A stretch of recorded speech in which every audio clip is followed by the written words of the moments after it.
ನಮಸ್ಕಾರ ಸ್ನೇಹಿತರೆ, ರಿಯಲ್ ಎಸ್ಟೇಟ್ನ ಈ ಸೀರೀಸ್ಗೆ ನಿಮಗೆಲ್ಲ ಸ್ವಾಗತ. ಇಂದು ನಾವು ಬಹಳ ಮುಖ್ಯವಾದ ಒಂದು ವಿಷಯವನ್ನು ಚರ್ಚಿಸೋಣ. ಜಮೀನಿನ ಬೆಲೆ ಮುಖ್ಯವೇ ಅಥವಾ ಸ್ಥಳ ಮುಖ್ಯವೇ? ಬಹುತೇಕ ಜನರು ಆಸ್ತಿ ಖರೀದಿಸುವ ಮೊದಲಿಗೆ ಕೇಳುವ ಪ್ರಶ್ನೆ, ಸರ್ ಕಡಿಮೆ ಬೆಲೆಯಲ್ಲೇನಾದರೂ ಸೈಟ್ ಇದೆಯಾ ಅಂತ. ಆದರೆ ಯಶಸ್ವಿ ಹೂಡಿಕೆದಾರರು ಕೇಳುವ ಪ್ರಶ್ನೆ ಬೇರೆ. ಅವರು ಕೇಳುವುದು, ಈ ಸ್ಥಳದ ಭವಿಷ್ಯ ಹೇಗಿದೆ? ಇದೇ ಸಾಮಾನ್ಯ ವ್ಯಕ್ತಿ ಮತ್ತು ಯಶಸ್ವಿ ಹೂಡಿಕೆದಾರರ ನಡುವಿನ ದೊಡ್ಡ ವ್ಯತ್ಯಾಸ. ಒಂದು ಉದಾಹರಣೆ ನೋಡೋಣ. 10 ವರ್ಷಗಳ ಹಿಂದೆ ಬೆಂಗಳೂರಿನ ಹೊರ ವಲಯಗಳಲ್ಲಿ ಹಲವಾರು ಪ್ರದೇಶಗಳಲ್ಲಿ ಕಡಿಮೆ ಬೆಲೆಯಲ್ಲಿದ್ದವು. ಆ ಸ್ಥಳದಲ್ಲಿ ಜನರು ಹೇಳಿದರು, ಇದು ತುಂಬ ದೂರ ಇದೆ, ಇಲ್ಲಿ ಏನೂ ಅಭಿವೃದ್ಧಿ ಇಲ್ಲ, ಯಾರು ಇಲ್ಲಿಗೆ ಬರುತ್ತಾರೆ. ಆದರೆ ಇಂದು ಅದೇ ಪ್ರದೇಶಗಳಲ್ಲಿ ರಸ್ತೆ, ಮೆಟ್ರೋ, IT ಕಂಪನಿಗಳು, ಶಾಲೆಗಳು, ಆಸ್ಪತ್ರೆಗಳು ಬಂದಿವೆ. ಬೆಲೆಗಳು ಅನೇಕ ಪಟ್ಟು ಏರಿವೆ. ಏಕೆ? ಸ್ಥಳದ ಭವಿಷ್ಯವನ್ನು ಕೆಲವರು ಮಾತ್ರ ಗುರುತಿಸಿದ್ದರು. ಇದನ್ನೇ ಲೊಕೇಶನ್ ಪವರ್ ಎಂದು ಕರೆಯುತ್ತಾರೆ. ಇಂದು 20 ಲಕ್ಷದ ಒಂದು ಸೈಟ್ ಖರೀದಿಸಿದರೆ ಅದು 5 ವರ್ಷಗಳ ನಂತರ 40 ಲಕ್ಷ ಆಗಬಹುದು. ಆದರೆ ಅದೇ 15 ಲಕ್ಷದ ಸೈಟು ತಪ್ಪು ಸ್ಥಳದಲ್ಲಿ ಖರೀದಿಸಿದರೆ ಅದರ ಬೆಲೆ ವರ್ಷಗಳಾದರೂ ಹೆಚ್ಚಾಗಿ ಆಗದೇ ಇಲ್ಲ.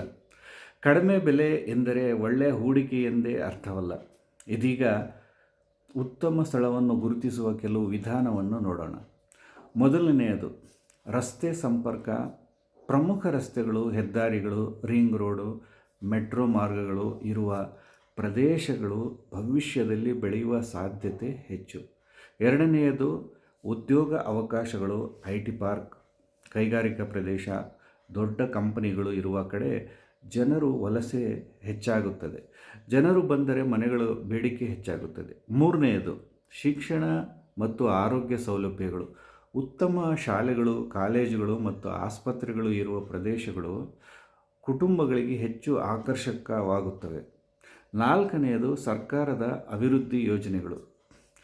ಹೊಸ ರಸ್ತೆ, ಮೆಟ್ರೋ, ಫ್ಲೈಓವರ್, ಉಪನಗರ ಅಭಿವೃದ್ಧಿ ಯೋಜನೆಗಳು ಇರುವ ಕಡೆಗಳಲ್ಲಿ ಹೂಡಿಕೆ ಅವಕಾಶ ಹೆಚ್ಚಿರುತ್ತದೆ. ಐದನೆಯದು, ಭವಿಷ್ಯದ ಜನಸಂಖ್ಯೆ ಬೆಳವಣಿಗೆಗೆ. ಇಂದು ಖಾಲಿ ಇರುವ ಪ್ರದೇಶ ನಾಳೆ ಪ್ರಮುಖ ವಸತಿ ಪ್ರದೇಶವಾಗಬಹುದು. ಆದ್ದರಿಂದ ಪ್ರಸ್ತುತವನ್ನು ಮಾತ್ರ ನೋಡಬೇಡಿ, ಭವಿಷ್ಯವನ್ನು ನೋಡಿ. ಬಹಳ ಜನರು ಒಂದು ತಪ್ಪು ಮಾಡುತ್ತಾರೆ. ಅವರು ಕೇವಲ ಇಂದಿನ ಪರಿಸ್ಥಿತಿಯನ್ನು ನೋಡುತ್ತಾರೆ. ಆದರೆ ಯಶಸ್ವಿ ಹೂಡಿಕೆದಾರರು ಮುಂದಿನ 5 ರಿಂದ 10 ವರ್ಷಗಳನ್ನು ನೋಡುತ್ತಾರೆ. ರಿಯಲ್ ಎಸ್ಟೇಟ್ನಲ್ಲಿ ಹಣ ಮಾಡುವವರು ಭವಿಷ್ಯವನ್ನು ಖರೀದಿಸುತ್ತಾರೆ, ಇಂದಿನ ಸ್ಥಿತಿಯನ್ನು ಅಲ್ಲ.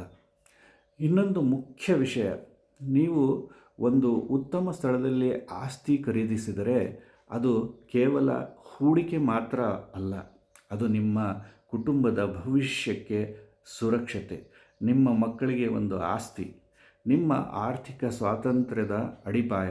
ಹೀಗಾಗಿ ಮುಂದಿನ ಬಾರಿ ನೀವು ಆಸ್ತಿ ನೋಡಲು ಹೋದಾಗ ಕೇವಲ ಬೆಲೆ ಕೇಳಬೇಡಿ, ಈ ಪ್ರಶ್ನೆಗಳನ್ನು ಕೇಳಿ. ಈ ಪ್ರದೇಶದಲ್ಲಿ 5 ವರ್ಷಗಳ ನಂತರ ಹೇಗಿರುತ್ತದೆ? ಇಲ್ಲಿ ಯಾವ ಅಭಿವೃದ್ಧಿ ಬರಲಿದೆ? ಜನಸಂಖ್ಯೆ ಹೆಚ್ಚಾಗುತ್ತಿದೆಯೇ? ಉದ್ಯೋಗ ಅವಕಾಶಗಳು ಇವೆಯೇ? ಸಂಪರ್ಕ ವ್ಯವಸ್ಥೆ ಹೇಗಿದೆ? ಈ ಪ್ರಶ್ನೆಗಳಿಗೆ ಉತ್ತರ ಸಿಕ್ಕರೆ ನಿಮ್ಮ ಹೂಡಿಕೆ ನಿರ್ಧಾರವು ಉಪಯುಕ್ತವಾಗುತ್ತದೆ. ನೆನಪಿಟ್ಟುಕೊಳ್ಳಿ ಸ್ನೇಹಿತರೆ, price is what you pay, location is what you create wealth. ಅಂದರೆ ನೀವು ಹಣ ಕೊಡುವುದು ಬೆಲೆಗೆ, ಆದರೆ ಸಂಪತ್ತು ನಿರ್ಮಿಸುವುದು ಸ್ಥಳ.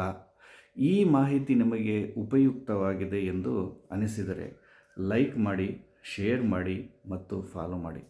ನಾಳೆ ಮತ್ತೊಂದು ರಿಯಲ್ ಎಸ್ಟೇಟ್ ವಿಷಯದೊಂದಿಗೆ ಭೇಟಿಯಾಗೋಣ. Master reality, Hesaraghatta, Bengaluru. ಧನ್ಯವಾದಗಳು.